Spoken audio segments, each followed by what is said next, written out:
Hello, everyone, and welcome to my final list of the year. This is my top 10 movies. So, my favorite movies of 2023. So, there, of course, it goes without saying, I was not able to watch every single movie this year. I really wish that I was.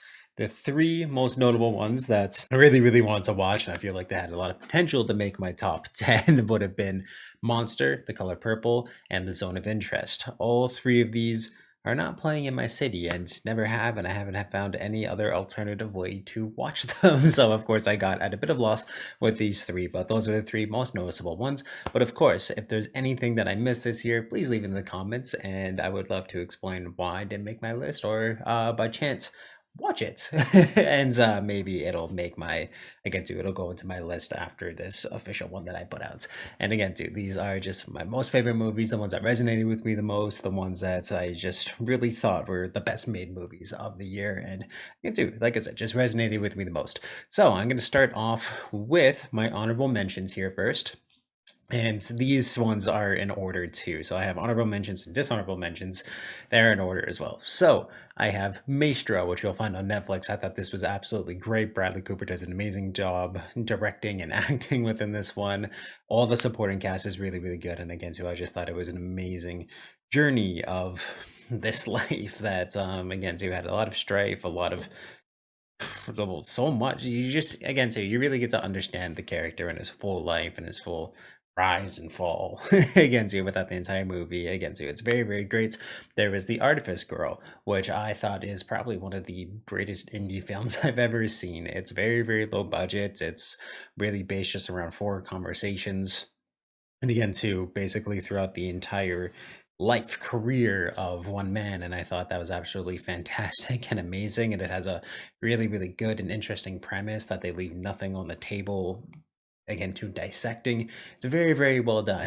And I highly recommend it. And then also I have When Evil Lurks. This movie I was able to attend TIFF this year and only see one movie, and it was When Evil Lurks, and I haven't been able to stop thinking about it since. It is really, really good. It's very similar to The Evil Dead in a lot of ways, but it is so mean, so stressful, so exciting, and very, very brutal. And I loved every single minute of it, every single time that I watched it. So, in terms of horror movies, it's definitely, I want to say, the most stressful and scary and terrifying film of the year, and easily one of my favorite horror movies that came out this year. Now I'm going to go into my dishonorable mentions, and this one too. So the third worst movie is The Meg 2. I hated the first one. I hated the second one. I think this franchise is very dumb and stupid, and the CGI within it is absolutely terrible, and the pacing's bad, the acting's terrible. I just really don't like these movies. And then second worst movie I saw, which is easily the most disappointing movie this year, was Ant-Man and the Wasp: Quantumania. I had a lot of hope for this movie, and I thought it was going to be great. It again too was kind of going away from that heist scenario of what the Ant-Man movies were doing, and making it just really growing it in such great and deep ways. There was talk about MODOK coming back, which I thought was going to be great, and of course this was our first time really seeing what a Kang the Conqueror could do in terms of battle. And there were times where again to the Kang storyline did deliver. Jonathan Majors was absolutely fantastic within the role, but the way he gets beaten, the whole thing that they do with MODOK. Again, so MODOK's entrance was great, but everything else that they did with MODOK was terrible. Horrible rush CGI, really terrible jokes and terrible plot lines.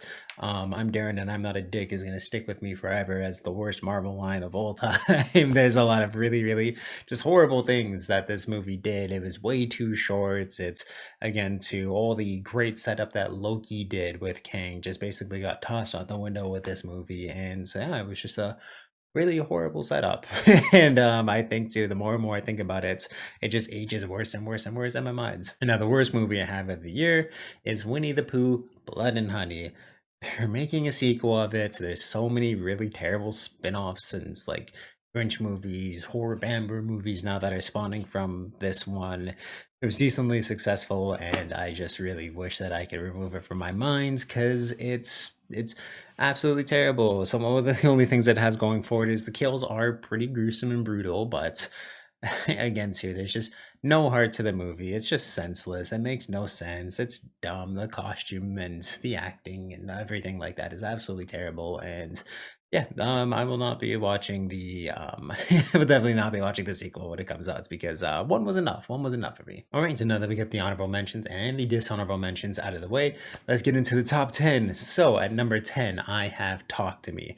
This was my favorite horror movie of the year. I thought it was so dang well done, amazingly acted, a very, very unique concept. Again, too, it's something that A24 does so well is that they take these, again, too, we've seen a lot of possession movies, but nothing quite like what Talk to Me was. It's very mean, it's very, very brutal in a lot of ways. The characters are so fully understood within the movie and showcased to it, and the music's great, the directing's great, the ending is absolutely fantastic, and there's many ways that you can interpret the events that play out within the last 10 minutes of this film, but it's very, very well done. And again, too, just everything that it's going to spawn has me very, very interested. There's prequels announced, there's sequels announced, and yeah, just a lot that I'm excited to see from this franchise of horror, because I think it has a lot of potential. And again, too, the commentary, the social commentary within it is really, really well done. And again, too, just my favorite horror movie of the year. I highly recommend it. I was really bouncing between this one and When Evil Lurks in a lot of ways,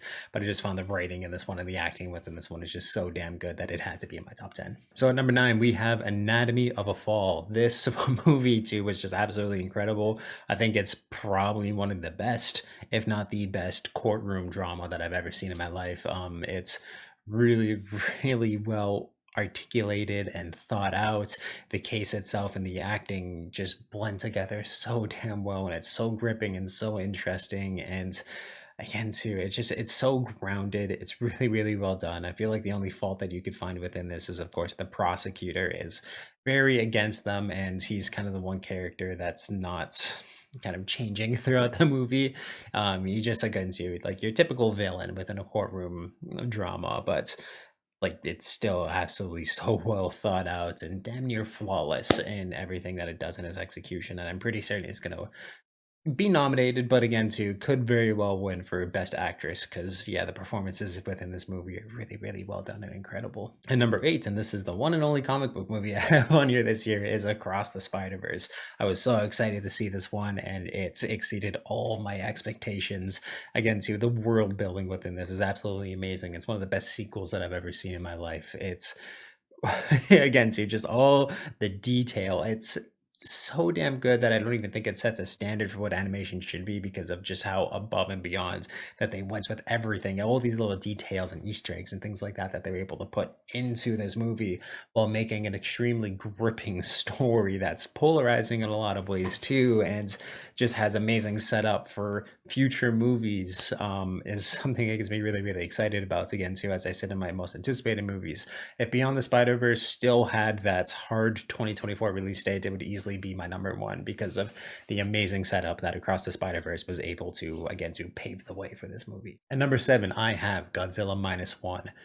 It's what I've been waiting for a Godzilla film for a long while. Again, too, I do like what Legacy's doing right now with Godzilla, Protector of the World's, again, too, World's Protector. It's something very, very fun, and I love watching the fights and things like that. But again, too, just the amazing human characters that they have within this that are so gripping and understanding, and the metaphors that they're able to twist within Godzilla and still make it such a relevant topic today, all about survivor's guilt and things like that, is absolutely incredible. It's so gripping to see humanity come together to realize their flaws, realize their mistakes, but still keep on fighting for a better life, and changing what they've done in the past and growing from it is absolutely incredible. Again, too, it's just such a gripping movie with an amazing soundtrack and amazing visuals. I still can't believe this movie was made on 15 million, but you can tell that everyone making this cared so dang much. And yeah, I really hope that we get to see a lot more Godzilla movies like this, because the devastation, yet the hope that it has, is incredible. All right, next, moving on, number 6, we have American Fiction. This one is absolutely great. Jeffrey Wright is hilarious in it. It's one of the wittiest movies, and again, too, just very socially conscious movies that I've seen this year. Very, very well done. It's absolutely hilarious, and I can do the writing is really what sells this for me. It's so damn witty, so damn funny, and it's something that I truly just recommend that everyone watch because it has a very important message. It's very gripping and just again to really fully realized in terms of what it's trying to tell its audience and fully envelop those messages within its characters and everything that they go through within the movie. All right, so we're in the top five now, and starting that off with the top five is Past Lives. This movie was, I was not expecting it to hit me as hard as it did. It made me cry, it made me laugh, it made me think so much about into my own relationship with my fiance, and of course, too, just my own relationship with a lot of my friends and again too it just really goes into a really deep message of what love really is and it's beautiful. It's really beautifully written and beautifully paced and just beautifully showcased within this. It's the director's directorial debut, and I'm very excited for everything that she has coming up in the future because what she did here was absolutely outstanding. And yeah, I do really think this is a very important movie that most everyone should watch because it's absolutely beautiful. it's yeah, it's absolutely beautiful. And number four, I have Oppenheimer. This is one of my most anticipated movies of the year. Of course, Christopher Nolan, I'm always on board for. I think he's one of the greatest directors of our time. And he really showcased it here from everything to do with the music and the visuals and the acting and the storytelling.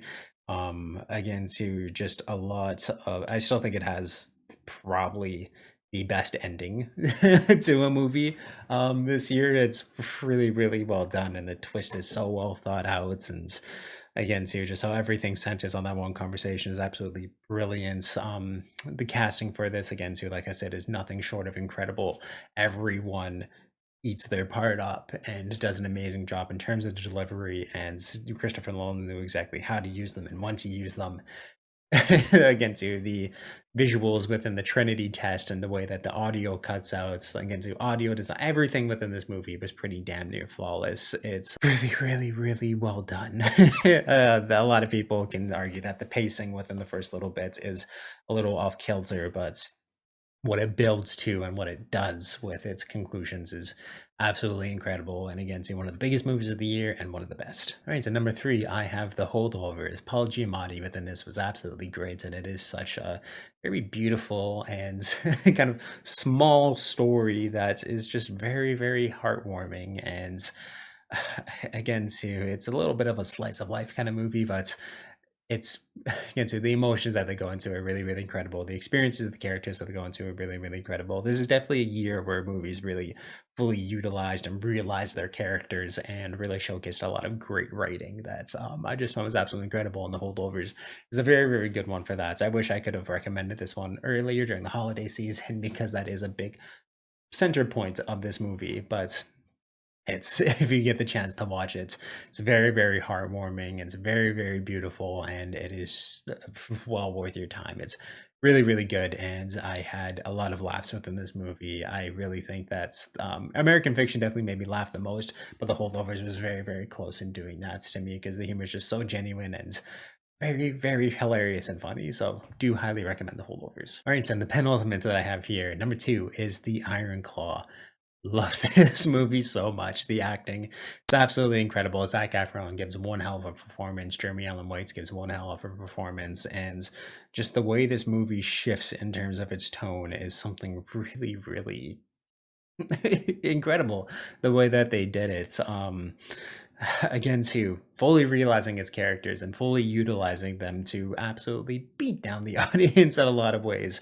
It tells the story of a family that's, again, too, seem to have everything going for them, but tragedy absolutely strikes them, and just how much that can eat away at a family, and how support systems are so important yet fragile within family units. And again, too, there's just a lot of really good messaging within this movie, a lot of amazing acting and amazing performances and amazing music.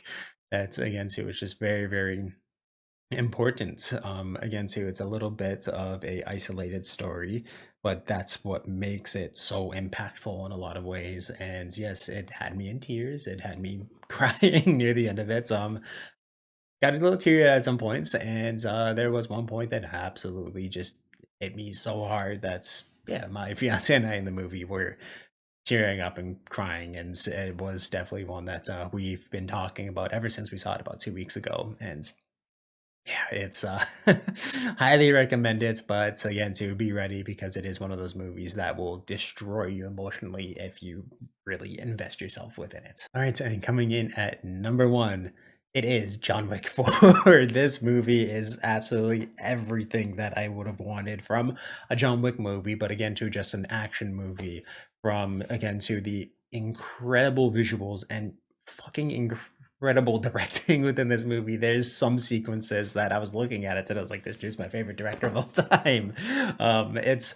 so well filmed, and again, too, this is the one that really set the standard for like, I don't know if I can watch an action movie and not think, "Oh, it's not John Wick, it's not John Wick, it's not John Wick 4," in a lot of ways. Because again, too, it's like everything to do from the amazing visuals and sound design and choreography. Like, the fights are insane in this movie, and just so well done. Everything to do with like the traffic circle, to the overhead sequence, to the sequence in the stairs, to the sequence in Japan.